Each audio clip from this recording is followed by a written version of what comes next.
ಐದನೇ ಅಧ್ಯಾಯ 26ನೇ ಶ್ಲೋಕ. ಕಾಮ ಕ್ರೋಧ ವಿಯುಕ್ತಾನಾಂ ಯತೀನಾಂ ಯತಚೇತಸಾಂ ಅಭಿತೋ ಬ್ರಹ್ಮ ನಿರ್ವಾಣಂ ವರ್ತತೆ ವಿದಿತಾತ್ಮನಾಂ. ಕಾಮ ಕ್ರೋಧ ವಿಯುಕ್ತಾನಾಂ ಯತೀನಾಂ ಯತಚೇತಸಾಂ ಅಭಿತಃ ಬ್ರಹ್ಮ ನಿರ್ವಾಣಂ ಅಥವಾ ನಿರ್ವಾಣಂ ವರ್ತತೆ ವಿದಿತಾತ್ಮನಾಂ.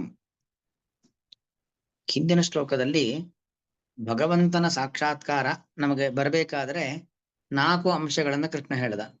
ಕ್ಷೀಣ ಕಲ್ಮಶರಾಗ್ಬೇಕು ಅಂದ್ರೆ ನಮ್ಮ ಪಾಪಗಳನ್ನ ಕಳೆದುಕೊಳ್ಬೇಕು, ಮತ್ತು ಚಿನ್ನದ್ವೈಧ ಸಂಶಯ ವಿಪರೀತ ಜ್ಞಾನ ಯಾವುದು ನಮ್ಮಲ್ಲಿ ಇರಬಾರದು. ಇದಮಿತ್ತಂ ತೀರ್ಮಾನ ಇರಬೇಕು, ಭಗವಂತನ ಬಗ್ಗೆ ತೀರ್ಮಾನ ಇರಬೇಕು, ಜಗತ್ತಿನ ಬಗ್ಗೆ ನಮ್ಮ ಬಗ್ಗೆ ಎಲ್ಲದರ ಬಗ್ಗೆ ಒಂದು ನಿಖರವಾದ ಮಾಹಿತಿ ನಮಗಿರಬೇಕು. ಮತ್ತೆ ಆ ಇನ್ನೊಂದು ತರ ಯಥಾತ್ಮನಃ ನಮ್ಮ ಮನಸ್ಸು ನಿಯಂತ್ರಣ, ಅಥವಾ ಆಯತಾತ್ಮನಃ ವಿಶಾಲವಾದ ಒಂದು ಮನಸ್ಥಿತಿ ಇರಬೇಕು. ಸರ್ವಭೂತ ಹಿತೇರತಾಹ ಎಲ್ಲರಲ್ಲೂ ಕೂಡ ಒಂದು ಒಳ್ಳೆಯ ಭಾವನೆ ಇರಬೇಕು, ಎಲ್ಲರಿಗೂ ಒಳ್ಳೇದಾಗ್ಲಿ, ಸಜ್ಜನರಿಗೆಲ್ಲ ಒಳ್ಳೇದಾಗ್ಲಿ ಅಂತಕ್ಕಂಥ ಒಂದು ವಿಶಾಲ ದೃಷ್ಟಿ ಇರಬೇಕು. ಅಥವಾ ಸರ್ವಭೂತ ಹಿತನಾಗಿರ್ತಕ್ಕಂಥ ಭಗವಂತನಲ್ಲಿ ನಾವು ಯಾವಾಗಲೂ ಆಸಕ್ತರಾಗಿರಬೇಕು. ಇಂಥವರು ಜ್ಞಾನಿಗಳು. ಇಂತಹ ಜ್ಞಾನಿಗಳು ಭಗವಂತನ ಬಳಿಗೆ ಹೋಗ್ತಾರೆ ಎಂಬ ಅಂಶವನ್ನ ನಾವು ಹಿಂದಿನ ಶ್ಲೋಕದಲ್ಲಿ ನೋಡಿದ್ವಿ. ಇಲ್ಲಿ ಯಾರಿಗೆ ಭಗವಂತ ತನ್ನನ್ನ ತಾನು ತೋರಿಸಿಕೊಳ್ತಾನೆ, ಯಾಕಂದ್ರೆ ಭಗವಂತನನ್ನ ನಾನು ನೋಡ್ಬೇಕು ಅಂದ ಕೂಡ್ಲೆ ನೋಡ್ಲಿಕ್ಕೆ ಆಗೋದಿಲ್ಲ. ದೇವರೇ ನಮ್ಮ ಮುಂದೆ ಪ್ರತ್ಯಕ್ಷ ಆಗ್ಬೇಕಾದದ್ದು. ನಾವು ನೋಡ್ಬೇಕು ಅನ್ಕೊಂಡ್ಲೆ ಭಗವಂತ ಪ್ರತ್ಯಕ್ಷ ಆಗೋದಿಲ್ಲ.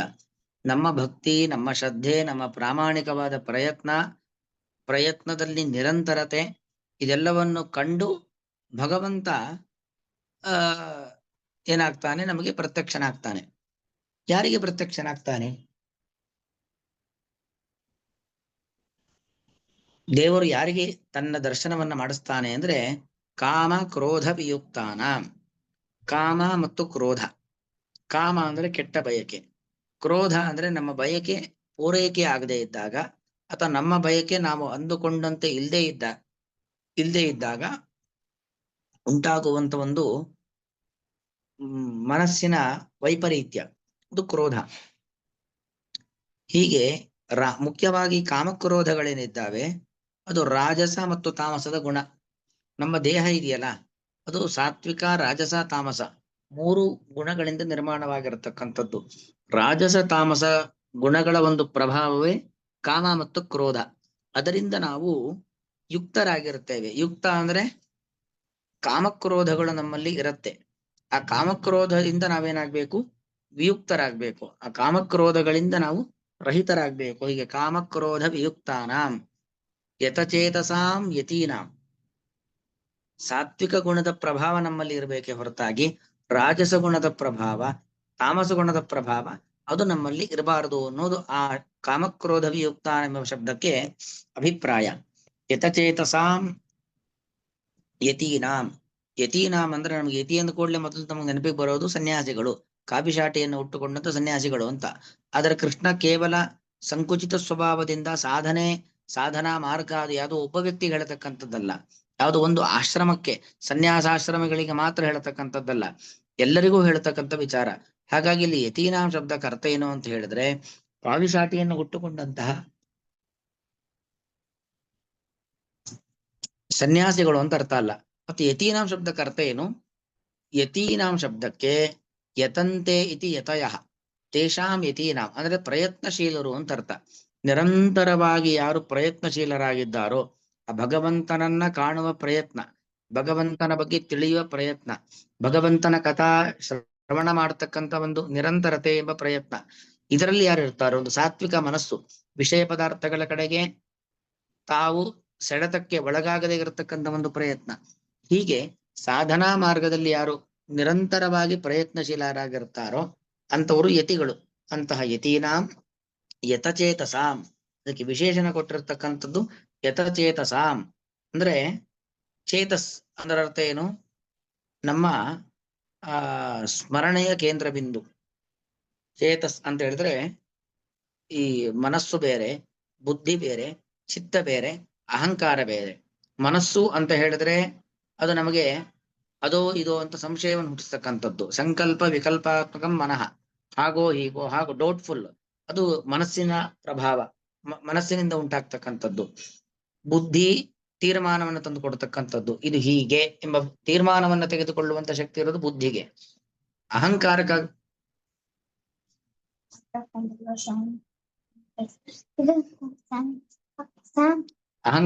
ಅಹಂಕಾರ ಅಂತ ಆಗಬೇಕಾದ್ರೆ ಅದು ನಮ್ಮ ಕ್ರೋಧ ಇದೆಲ್ಲವೂ ಕೂಡ ಅಹಂಕಾರ. ಇನ್ನು ಚಿತ್ತ ಸ್ಮರಣೆ. ಚಿತ್ತ ಎಂಬುದು ಸ್ಮರಣೆ. ನಾವು ಯಾವತ್ತೋ ನೋಡಿದ್ದು, ಯಾವತ್ತೋ ಕೇಳಿದ್ದು ಅದನ್ನು ಸ್ಮರಣೆ ಮಾಡ್ತೀವಿ. ಇಲ್ಲಿ ಏನು ಸ್ಮರಣೆ ಅಂತ ಹೇಳಿದ್ರೆ ಭಗವಂತನ ಸ್ಮರಣೆ. ಯತಚೇತಸಾಂ ಅಂದ್ರೆ ನಿರಂತರವಾಗಿ ಭಗವಂತನ ಒಂದು ಸ್ಮರಣೆಯನ್ನು ನಾವು ಇಟ್ಕೊಂಡಿರಬೇಕು. ಅಂದ್ರೆ ಯತ ಅಂದ್ರೆ ಪ್ರಯತ್ನದ ಮೂಲಕವಾಗಿ ಮನಸ್ಸನ್ನ ಹದಗೊಳಿಸ್ಬೇಕು.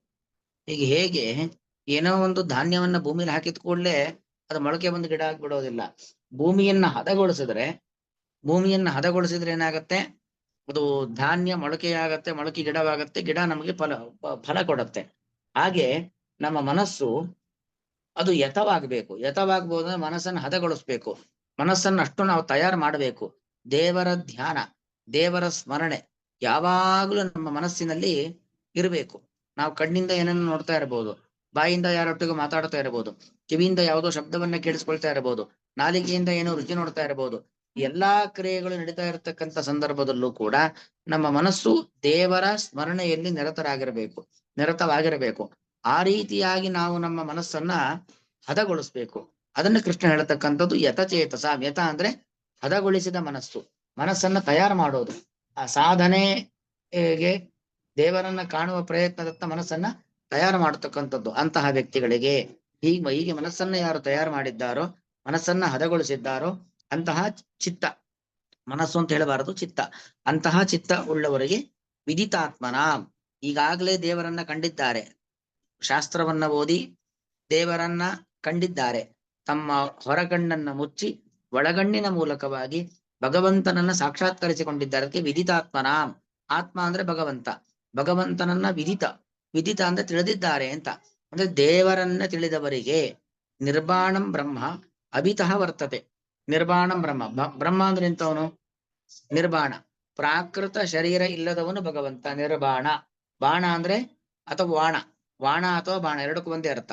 ಬಾಣ ಅಂದ್ರೆ ಪ್ರಾಕೃತ ಶರೀರ, ಅಂದ್ರೆ ನಮ್ಗೆಲ್ಲ ಇದೆಯಲ್ಲ, ಇದು ಪ್ರಾಕೃತ ಶರೀರ. ಭಗವಂತ ನಿರ್ವಾಣ ಬ್ರಹ್ಮ, ಅಪ್ರಾಕೃತ ಶರೀರ. ಯಾಕೆ ನಮಗೆ ಈ ಪ್ರಾಕೃತ ಶರೀರ ಹೋಗ್ಬೇಕು, ಅಪ್ರಾಕೃತ ಶರೀರ ಬರಬೇಕು. ಅಪ್ರಾಕೃತ ಶರೀರಿಯಾಗಿರ್ತಕ್ಕಂಥ ಭಗವಂತನ ಜೊತೆಯಲ್ಲಿ ನಾವು ಅಪ್ರಾಕೃತ ಶರೀರದಿಂದ ಇದ್ದು ನಮ್ಮ ಸ್ವರೂಪ ಸುಖವನ್ನು ಅನುಭವಿಸ್ಬೇಕು. ಅದಕ್ಕೋಸ್ಕರವಾಗಿ ನಿರ್ವಾಣಂ ಬ್ರಹ್ಮ, ಪ್ರಾಕೃತ ಶರೀರ ರಹಿತನಾಗಿರ್ತಕ್ಕಂಥ ಭಗವಂತ ಇದ್ದಾನಲ್ಲ, ಅವನು ಅಭಿತಃ ವರ್ತತೆ. ನಾವು ದೇವರನ್ನು ಹುಡ್ಕೊಂಡು ಹೋಗ್ಬೇಕಾಗಿಲ್ಲ, ನಮ್ಮ ಸುತ್ತ ಭಗವಂತನೇ ಇದ್ದು. ಅಭಿತಃ ಅಂದ್ರೆ ನಮ್ಮ ಎಲ್ಲಾ ಕಡೆಯಲ್ಲೂ ಅಂತ ಅರ್ಥ. ಎಲ್ಲೆಲ್ಲೂ ದೇವರೇ ಇದ್ದು ನಮಗೆ ದರ್ಶನವನ್ನು ಕೊಡ್ತಾನೆ.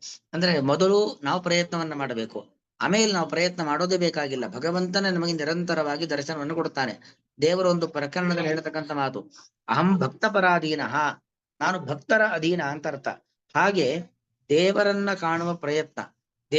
ಕಾಣುವ ಪ್ರಯತ್ನದಲ್ಲಿ ನಿರಂತರತೆ ಇದೆಲ್ಲ ಇತ್ತು ಅಂತಾದ್ರೆ ಆ ಭಗವಂತನೇ ಅವನ ದರ್ಶನವನ್ನು ನಮಗೆ ಕೊಡ್ತಾನೆ. ಕಾಮಕ್ರೋಧ ವಿಯುಕ್ತಾನ, ರಾಜಸ ಮತ್ತು ತಾಮಸ ಗುಣಗಳ ಪ್ರಭಾವವಾಗಿರುವಂತಹ ಕಾಮಕ್ರೋಧಗಳು ಇರದವರಿಗೆ, ಅಂದ್ರೆ ಕಾಮಕ್ರೋಧಗಳಿಂದ ರಹಿತರಾದವರಿಗೆ, ಯತೀನಾಂ ನಿರಂತರವಾಗಿ ಸಾಧನಾ ಮಾರ್ಗದ ಪ್ರಯತ್ನ ಉಳ್ಳವರಿಗೆ, ಸಾಧನಾಶೀಲರಿಗೆ, ಯತಚೇತಸಾಂ ಚಿತ್ತವನ್ನ, ಸ್ಮರಣೆಯ ಕೇಂದ್ರ ಬಿಂದುವಾಗಿರುವಂತಹ ಚಿತ್ತವನ್ನ ಹದಗೊಳಿಸಿದಂತಹ ವ್ಯಕ್ತಿಗಳಿಗೆ, ವಿದಿತಾತ್ಮನಾಂ, ಆತ್ಮ ಅಂದ್ರೆ ಪರಮಾತ್ಮ, ಅವನನ್ನ ತಿಳಿದವರಿಗೆ ದೇವರ ಪರೋಕ್ಷ ಜ್ಞಾನ ಮತ್ತು ದೇವರ ಅಪರೋಕ್ಷ ಜ್ಞಾನ. ದೇವರ ಪರೋಕ್ಷ ಜ್ಞಾನ ಅಂದ್ರೆ ನಾವು ಯಾವುದೋ ಪುಸ್ತಕವನ್ನ ಓದಿ ದೇವರು ಹೇಗಿದ್ದಾನೆ ಅಂತ ತಿಳ್ಕೊಳ್ಳೋದು, ಅಥವಾ ಯಾವುದೋ ಒಂದು ಆಚಾರ್ಯರ ಮೂಲಕವಾಗಿ ದೇವರ ವರ್ಣನೆಯನ್ನ ಕೇಳಿ ದೇವರು ಅಂದ್ರೆ ಹೇಗಿದ್ದಾನೆ ಅಂತ ಅಂದುಕೊಳ್ಳುವುದು, ಅದು ಪರೋಕ್ಷ ಜ್ಞಾನ. ನಾವೇ ನಮ್ಮ ಒಳಗಣ್ಣಿನಿಂದ ದೇವರನ್ನ ಕಾಣೋದು ಅಪರೋಕ್ಷ ಜ್ಞಾನ. ಹೀಗೆ ವಿದಿತಾತ್ಮನ ಪರೋಕ್ಷ ಜ್ಞಾನ, ತದನಂತರದಲ್ಲಿ ಅಪರೋಕ್ಷ ಜ್ಞಾನ. ಇದರ ಮೂಲಕವಾಗಿ ಭಗವಂತನನ್ನ ತಿಳಿದವರಿಗೆ ನಿರ್ವಾಣಂ ಬ್ರಹ್ಮ, ಪ್ರಾಕೃತ ಶರೀರ ರಹಿತನಾಗಿರ್ತಕ್ಕಂತಹ, ನಿರ್ವಾಣ ಅಂದ್ರೆ ಪ್ರಾಕೃತ ಶರೀರ ರಹಿತ, ಅಪ್ರಾಕೃತ ಶರೀರಿಯಾಗಿರ್ತಕ್ಕಂಥ ಬ್ರಹ್ಮ ಗುಣಪರಿಪೂರ್ಣನಾದಂತ ಭಗವಂತನು ಅಭಿತಃ. ಅಭಿತಃ ಅಂದ್ರೆ ಎಲ್ಲ ಕಡೆಯಲ್ಲೂ ಕೂಡ ವರ್ತತೆ ಇದ್ದಾನೆ. ದೇವರು ಎಲ್ಲ ಕಡೆ ಇದ್ದಾನೆ. ಎಲ್ಲ ಕಡೆ ಇದ್ದಾನೆ ಅಂತ ನಮ್ಗೆ ಈಗ್ಲೂ ಗೊತ್ತು. ಆದ್ರೆ ಎಲ್ಲಾ ಕಡೆ ಭಗವಂತ ಇದ್ದವನಾಗಿ ಅವನ ಅನುಗ್ರಹ ಮಾಡ್ತಾ ಇರ್ತಾನೆ. ಅವನ ದರ್ಶನ ನಮ್ಗೆ ಕೊಡ್ತಾನೆ. ಯಾಕೆ ದೇವರೆಲ್ಲಾ ಕಡೆ ಇದ್ದಾನೆ ಅಂತ ಎಲ್ಲರಿಗೂ ಗೊತ್ತಿರ್ತಕ್ಕಂಥ ವಿಚಾರ. ಯಾರ್ಯಾರು ಸಾತ್ವಿಕರೋ, ಯಾರ್ಯಾರು ಆಸ್ತಿಕರೋ, ಯಾರ್ಯಾರು ಭಗವಂತನ ಭಕ್ತರೋ ಅವರೆಲ್ಲರಿಗೂ ಗೊತ್ತು ದೇವರೆಲ್ಲ ಕಡೆ ಇದ್ದಾನೆ ಅಂತ. ಬರೀ ಇದ್ದಾನೆ ಅಲ್ಲ, ಎಲ್ಲಾ ಕಡೆ ಇರತಕ್ಕಂಥ ಭಗವಂತ ಕಾಣ್ತಾನೆ. ಆ ಎಲ್ಲಾ ಕಡೆ ಇದ್ದವನಾಗಿ ಭಗವಂತ ಭಕ್ತರನ್ನ ರಕ್ಷಣೆ ಮಾಡ್ತಾನೆ. ಹೀಗೆ ಭಗವಂತನ ಒಂದು ಕೃಪಾ ದೃಷ್ಟಿಗೆ ನಾವು ಪಾತ್ರರಾಗಬೇಕು ಅಂತ ಆದ್ರೆ ಈ ಎಲ್ಲ ಪ್ರಯತ್ನಗಳು ನಮ್ಮಲ್ಲಿ ನಿರಂತರವಾಗಿ ಬೇಕು ಎಂಬತಕ್ಕಂಥ ವಿಚಾರವನ್ನು ಕೃಷ್ಣ ಪರಮಾತ್ಮ ಹೇಳ್ತಾ ಇರುವಂತದ್ದು. ಕಾಮ ಕ್ರೋಧ ವಿಯುಕ್ತಾನಾಂ ಯತೀನಾಂ ಯತಚೇತಸಾಂ ಅಭಿತೋ ಬ್ರಹ್ಮ ನಿರ್ವಾಣಂ ವರ್ತತೆ ವಿದಿತಾತ್ಮನಾಂ. ಶ್ರೀಕೃಷ್ಣಾರ್ಪಣಮಸ್ತು.